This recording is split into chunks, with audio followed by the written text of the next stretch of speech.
నమస్కారం. ఈ రోజు మనం ఒక ఆసక్తికరమైన అంశాన్ని డీకోడ్ చేయబోతున్నాం.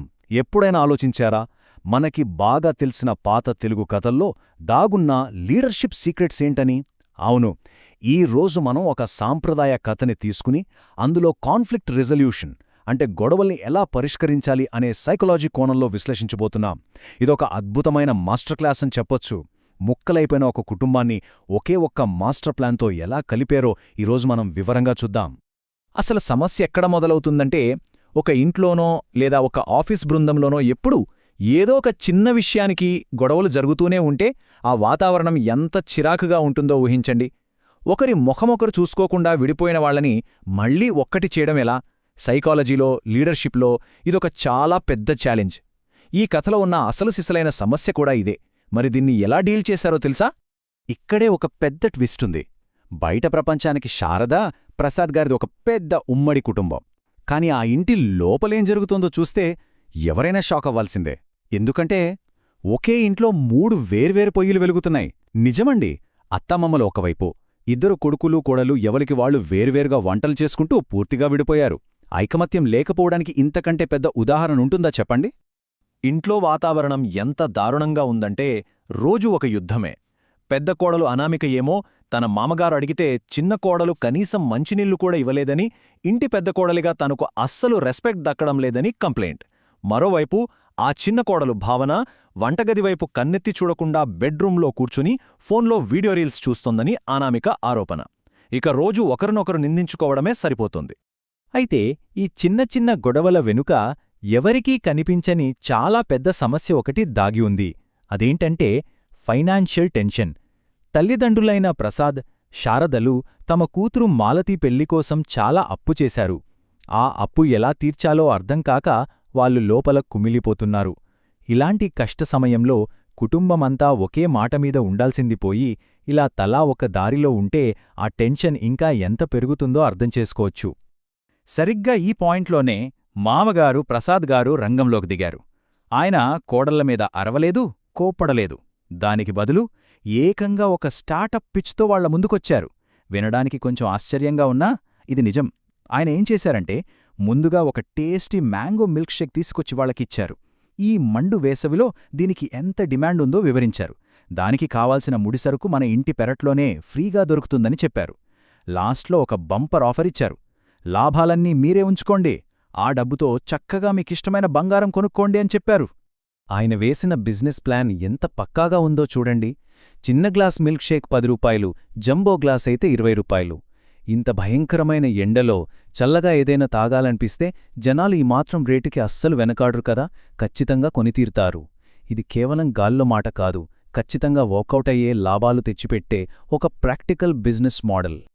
ఇక్కడొక ఐరనీ ఏంటంటే, ఆ తోటికోడళ్ళు ఇద్దరూ ఒకరిమీద ఒకరు కంప్లైంట్స్ చేసుకుంటూ ఎంత బిజీ అయిపోయారంటే, తమ సొంత ఇంటి పెరట్లోనే కాయలతో నిండియున్న ఒక పెద్ద మామిడి చెట్టు ఉందన్న విషయమే పూర్తిగా మర్చిపోయారు.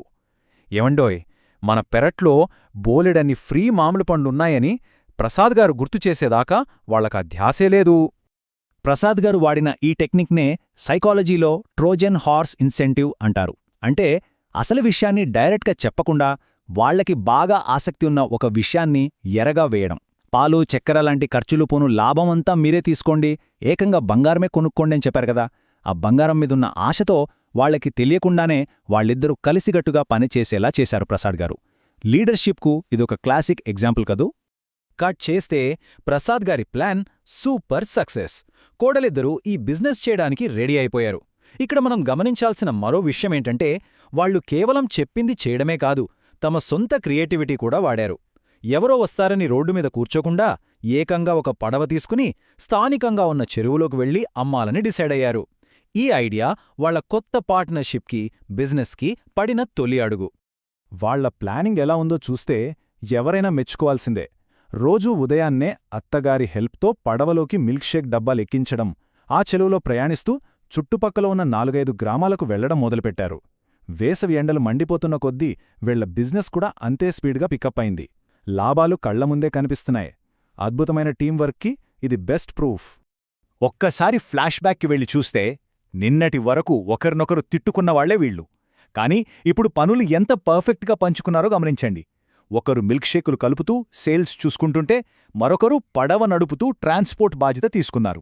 ఎవరి పని వాళ్ళు చేసుకుంటూ ఇద్దరూ కలిసి ఒక మంచి టీంలా ఎలా మారారో ఇది మనకు స్పష్టంగా చూపిస్తోంది. అలా రోజులు గడిచిపోయాయి. ఎండాకాలం పూర్తయింది.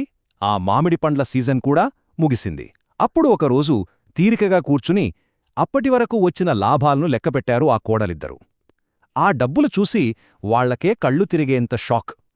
కాని ఆ కుప్పలు తెప్పలుగా ఉన్న డబ్బు కంటే కూడా వాళ్లకర్థమైన ఒక గొప్ప సత్యం వాళ్ల ఆలోచనా విధానాన్నే మార్చేసింది. ఆ గొప్ప సత్యమేంటో తెలుసా? కలిసుంటే కలదు సుఖం. అవును, పట్టింపులు, కోపాలు పక్కనపెట్టి ఒక టీంలా పనిచేస్తే ఎంత అద్భుతాలు సృష్టించవచ్చో వాళ్ళకి ప్రాక్టికల్గా అర్థమైంది. విడివిడిగా ఉంటే ఏమీ సాధించలేమని, ఐకమత్యమే నిజమైన బలమని తెలుసుకున్నారు. ఈ మొత్తం విశ్లేషణకు ఇదే అసలైన ఎమోషనల్ పాయింట్. అయితే అస్సలైన ట్విస్ట్ క్లైమాక్స్లో ఉంది.